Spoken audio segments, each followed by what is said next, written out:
کہ زکوٰۃ صرف رمضان میں فرض نہیں ہے. ہمارے ہاں ایک تو یہ غلط فہمی آ گئی کہ صرف رمضان میں زکوٰۃ فرض ہے. زکوٰۃ فرض ہونے کا بنیادی اصول یہ ہے کہ جس چیز کو ہمارے پاس جب سال ہو جائے ہم نے فوری طور پہ وہ اللہ کی راہ میں زکوٰۃ ادا کرنی ہے.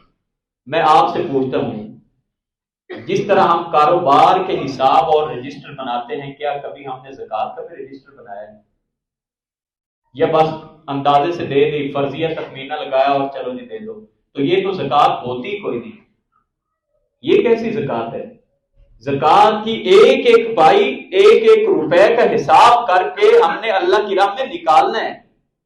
ہاں یہ افضل عمل ہے کہ اگر رمضان المبارک میں اس کا اہتمام ہو جائے تو رمضان میں جو اجر ثواب ہے وہ عام دنوں کی نسبت بہت زیادہ ہو جاتا ہے. اور آگے مسلمانوں کا مذہبی تہوار عید الفطر بھی آ رہی ہوتی ہے، غم گساری کا مہینہ ہے رمضان المبارک. تو اگر رمضان کا کوئی معمول بنا لے تو اچھی بات ہے، مگر یہ کوئی لازم نہیں ہے. آپ کے پاس اس مال کو اگر سال مکمل ہوا، ربیع الاول میں، ربیع الثانی میں، رجب میں، جب بھی ہوا تو آپ پہ اسی وقت پہ زکوٰۃ ادا کرنا فرض ہو جاتا ہے. اور زکوٰۃ تخمینے سے نہیں نکال سکتے. کاروبار کا حساب لگائیں، گھر کی چیزوں کا حساب لگائیں، سیونگ کا حساب لگائیں، پلاٹوں کا حساب لگائیں، تمام کی قیمت جمع کر کے اس کو 40 پہ تقسیم کریں اور 40واں حصہ اللہ کی راہ میں ادا کر دیں. اور اگر نہیں کرتے تو پھر ایسی زکوٰۃ اللہ کو مطلوب نہیں ہے. یہ تو ایک امتحان ہے. یہ تو اللہ دیکھنا چاہتا ہے کہ میں نے اپنے بندے کو جتنا مال دیا ہے یہ شکرانے کے طور پہ کتنا ادا کر رہا ہے. اور یہ ایک ہمارا امتحان ہے کہ کسی کو اللہ نہ دے کے آزما رہا ہے، کسی کو اللہ دے کے آزما رہا ہے کہ میں نے اس بندے کو جو مال دیا ہے میرے فرض کرنے پہ یہ میری راہ میں کتنا خرچ کر رہا ہے. چند جو باتیں ہیں انتہائی اہم ہیں اس حوالے سے، وہ میں آپ کے گوش گزار کرنا ضروری سمجھتا ہوں. سب سے پہلی بات تو یہ ہے کہ زکوٰۃ ہمارے ہاں جو اس کے فوائد ہمیں نظر نہیں آ رہے، اس کی جو 2-3 وجوہات میں سمجھتا ہوں سب سے بڑی وجوہات، ان میں سے سب سے پہلی وجہ یہ ہے کہ ہم اپنے رشتہ داروں کو، اپنے محلے داروں کو چھوڑ کے دور دراز زکوٰۃ دے دیتے ہیں اور اپنے قریبیوں کو نظر انداز کر دیتے ہیں. تو زکوٰۃ کا سب سے پہلا ادب یہ بتایا کہ اپنے رشتہ داروں کو دو. اور اگر کسی کی بہن ہے، کسی کا بھائی ہے، کسی کا چچا ہے، ماموں ہے، خالائیں ہیں، پہلا حق ان کے ہے. ہر وہ رشتہ دار جس کی کفالت ہم پہ فرض نہیں کی گئی اس کو ہم زکوٰۃ کا پیسہ دے سکتے ہیں. اور نبی کریم صلی اللہ علیہ وسلم نے رشتہ داروں کے بارے میں فرمایا کہ جو رشتہ داروں کو دیتا ہے نا زکوٰۃ تو اس کو اللہ 2 اجر دیتے ہیں، ایک صلہ رحمی کا اور ایک صدقہ کرنے کا. تو تلاش کیجیے اپنے رشتہ داروں میں یہ کیسی زکوٰۃ ہے. پتہ ہے میرا کزن، میرا رشتہ دار وہ مصیبت میں ہے اور ہم اس کو چھوڑ کے اور ان کو زکوٰۃ دے رہے ہیں جن کا پتہ ہی کوئی نہیں. یہ کیسی زکوٰۃ ہے؟ تو یہ جو ہمارے یہاں آ گیا نا کہ اصل شریکہ تو ہوتا ہی اپنوں کا ہے. پتہ نہیں بات کہاں پہ جاہلانہ ہم نے لے لی کہ وہ رشتہ دار جن کا حکم دیا گیا کہ بنا کے رکھنی، ہم نے کہا ہمارا شریکہ تو ہے ہی ان کے ساتھ. تو یہ شریکہ ختم کریں اور 2 اجر لینا چاہتے ہیں تو پہلا ادب یہ ہے کہ اپنے جو رشتہ دار ہیں، آپ کی بہن ہے، بہن کی کفالت فرض نہیں کی گئی تو شادی اگر ہو گئی ہے، غریب ہے، تو پہلا حق یہ ہے کہ ان کی مدد کریں. تو جب ہم اپنے رشتہ داروں کو چھوڑ دیتے ہیں، غیروں کو نہیں پتا کہ یہ اتنے مستحق ہیں، وہ ہمیشہ ہی نظر انداز ہو جاتے ہیں. اور جو لوگ ہوتے ہیں مانگنے والے، روایتی قسم کے، سارے لوگ ان کو دیتے جا رہے ہوتے ہیں، اور جو اصل طبقہ ہوتا ہے جن کی مدد کرنی چاہیے وہ بیچارہ پھر مظلوم اور اسی طرح مجبور ہی رہ جاتے ہیں. تو سب سے پہلا حق یہ ہے کہ ان لوگوں کو دیں جو آپ کے رشتہ دار ہیں. اور اگر رشتہ دار آپ کے نہ ہوں تو پھر دوسرا ادب یہ ہے کہ محلے داروں میں تلاش کریں. یہ بھی کوشش کریں کہ اس محلے کی زکوٰۃ کسی محلے میں تقسیم ہو.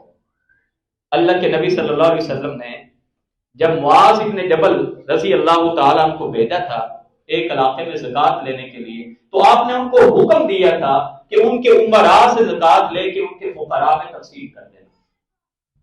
اور ایک صحابی ایک علاقے میں زکوٰۃ لینے گئے اور انہوں نے وہاں سے زکوٰۃ لی اور اسی جگہ پہ تقسیم کر دی. جب واپس آئے تو ان کو بھیجنے والے جو گورنر تھے انہوں نے پوچھا کہ زکوٰۃ کے پیسے کہاں ہیں؟ تو انہوں نے کہا اللہ کے رسول کے دور میں جیسا ہم کرتے تھے نا کہ جس علاقے سے زکوٰۃ لی وہیں پہ ہی تقسیم کر دی. مقصد یہ ہے کہ محلے داروں کو جتنا محلے دار جانتا ہے اتنا باہر کا آدمی نہیں جانتا. اس لیے ہر مسجد میں زکوٰۃ کا فنڈ قائم ہونا چاہیے، ہر مسجد میں. اور میں نے یہاں پہ بھی انتظامیہ سے عرض کیا تھا کہ بہترین زکوٰۃ یوٹیلائز کرنے کا اور جمع کرنے کا اور خرچ کرنے کا مصرف یہ ہے کہ ایک کمیٹی بنائی جائے اور ان کو پتا ہو کہ ہم نے کس کی کتنی مدد کرنی ہے. فرض کریں ایک آدمی ہے، محلے دار ہے، اب آپ کو نہیں پتا کس کس نے اس کی مدد کی ہے. 10 آدمی اگر ایک کوئی پیسے دے دے اور دوسرا غریب آدمی اس کو شاید ایک بندہ بھی نہ دے، تو یہ مسجد کی سطح پہ ایک رجسٹر تیار ہونا چاہیے جس پہ تمام جو ضرورت مند ہیں، کسی کی بچی کی شادی کا معاملہ ہے، کسی کی مدد کرنی ہے، اس پر ریکارڈ موجود ہو. اور لوگوں کو بھی چاہیے کہ ایسی جگہ پہ آ کے پیسہ دیں کہ ان کی زکوٰۃ مستحق لوگوں تک پہنچے. ایک اور اہم بات یہ ذہن میں رکھیے کہ ہم انتظار کرتے ہیں کہ رمضان آئے گا تو پھر ہم نے زکوٰۃ دینی ہے.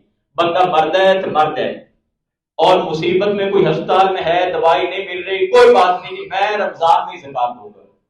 تو اگر جس بندے کو ضرورت 2 مہینے پہلے ہے تو 2 مہینے پہلے اس کو زکوٰۃ دینا یہ زیادہ فضیلت والی بات ہے. ایڈوانس میں بھی ہم زکوٰۃ دے سکتے ہیں.